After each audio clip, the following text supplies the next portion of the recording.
ko jaar sax dama maa jaaxal.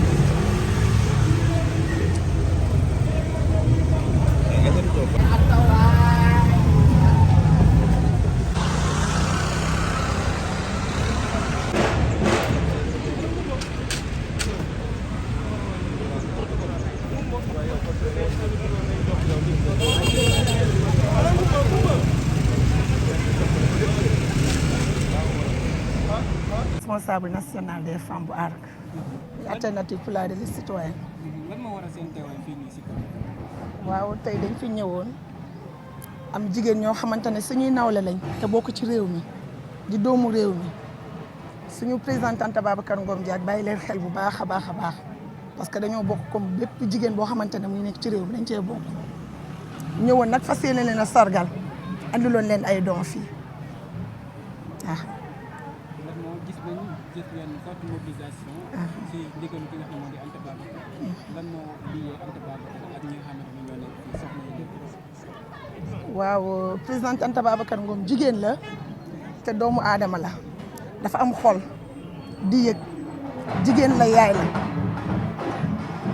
en tant que femme nag nekk yaay am na droit ñi nga xamante ne tey ñoom ñoo fi nekk soxla ñu lool ñoom ñu nekk ci lëndëm ñun ñu nekk ci leer.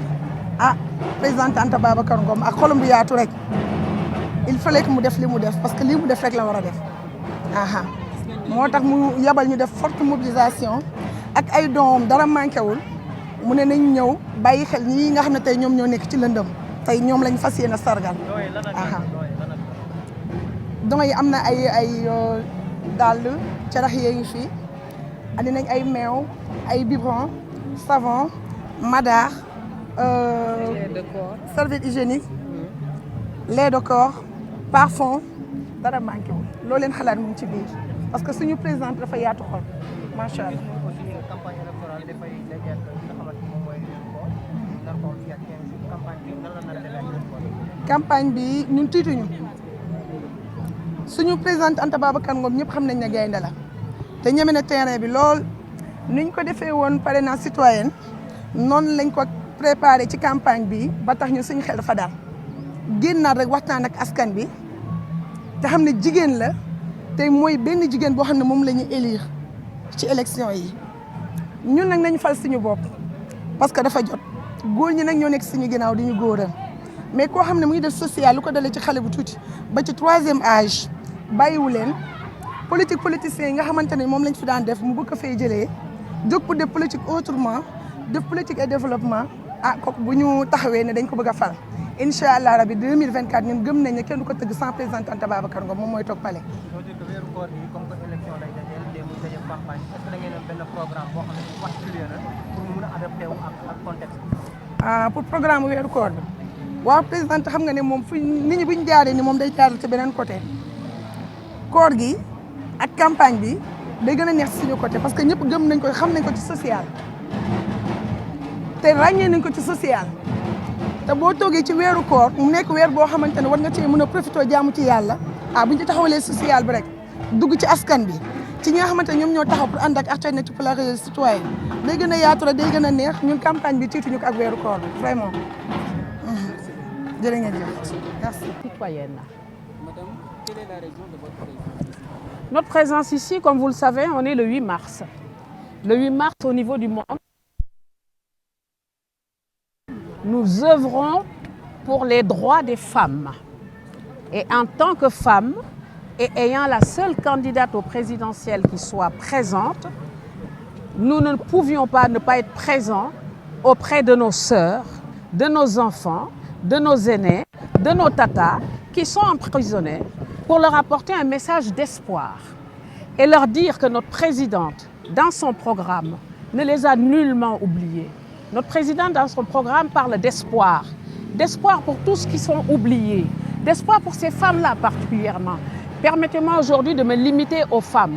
Notre présidente, dans son programme, parle du leadership féminin. Elle a mis en place une plateforme qui s'appelle le Cercle de l'Arc, qui va renforcer le leadership féminin. Elle a promis hier dans sa conférence de presse qu'elle mettra en place une agence nationale de ce leadership féminin. Notre présidente va œuvrer contre les violences faites aux femmes. Elle parlera de la protection des femmes et des enfants. Notre présidente parle de la maison de la femme qu'elle mettra dans les territoires du Sénégal et en cas, si c'est nécessaire, avec hébergement pour pouvoir protéger les femmes et les enfants qui seraient en danger. Notre présidente, connaissant la force des femmes sénégalaises, parle d'ouvrir une banque dédiée aux femmes pour leur faciliter les financements, pour leur permettre de travailler et de s'épanouir comme tout un chacun. Notre présidente, dans son programme, encore une fois, il n'y a pas d'homme, il n'y a pas de femme, nous sommes au 21e siècle, tout le monde le sait. On a l'école Prytanée militaire de Saint-Louis. Notre programme parle d'ouvrir une école militaire spécialement dédiée aux femmes à la Prytanée militaire de Saint-Louis que vous avez. Aujourd'hui, vous êtes à Campénal. Maintenant, quel est l'objectif de votre président? Y a-t-il des dons que vous allez nous citer? Bien sûr, il y a des dons, parce que ces gens-là, nous le savons. On ne dit pas qu'il manque de choses, mais en tout cas, toute aide est la bienvenue, je suppose. Et comme c'est des femmes particulièrement, nous avons fait des choix allant directement aux femmes ou à leurs enfants. Parce que parmi ces femmes qui sont au camp pénal, vous savez qu'il y en a certaines qui ont des enfants. D'accord? Donc c'est des couches, c'est du savon, c'est du lait de corps, c'est des culottes, c'est des chaussures, c'est des boubous, il me semble. On a tout donné, tout énuméré tout à l'heure quand nous étions aux côtés de nos sœurs, de nos cadettes, de nos aînés et tout ça qui sont à l'intérieur. La campagne électorale débute aujourd'hui. Oui. Le mois de Ramadan, c'est dans 2 jours. Oui. La campagne va... Présidente Anta Babacar Ngom Diack, nous allons nous adapter. Nous sommes dans un pays de musulmans. Nous sommes nés dans ce pays, nous avons grandi dans ce pays. Nous savons comment le Ramadan se passe. Nous savons au niveau traditionnel ce qu'il nous faut faire auprès des daras, des mosquées, des ceci, des cela. Nous serons aux côtés de ces gens-là. Nous savons également qu'il y a des heures auxquelles il ne faut pas sortir parce qu'il y a les prières, il y a les ceci, il y a les cela. Nous respecterons cela. Tout ce que je veux vous dire, c'est que nous sommes fin prêts. Nous démarrons notre campagne demain, Inch'Allah. Dès que la seconde qui nous est permise est passée, nous serons sur le terrain et vous verrez de quelle façon il y aura des surprises. non loolu dimanche boobu rafetul mbooloo mi dañ soxla ñu.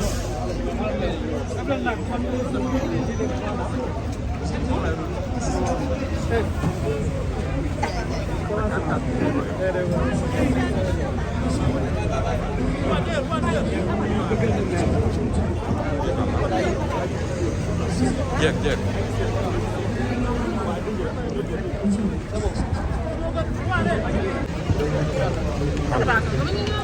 ñëwagul de non du moom de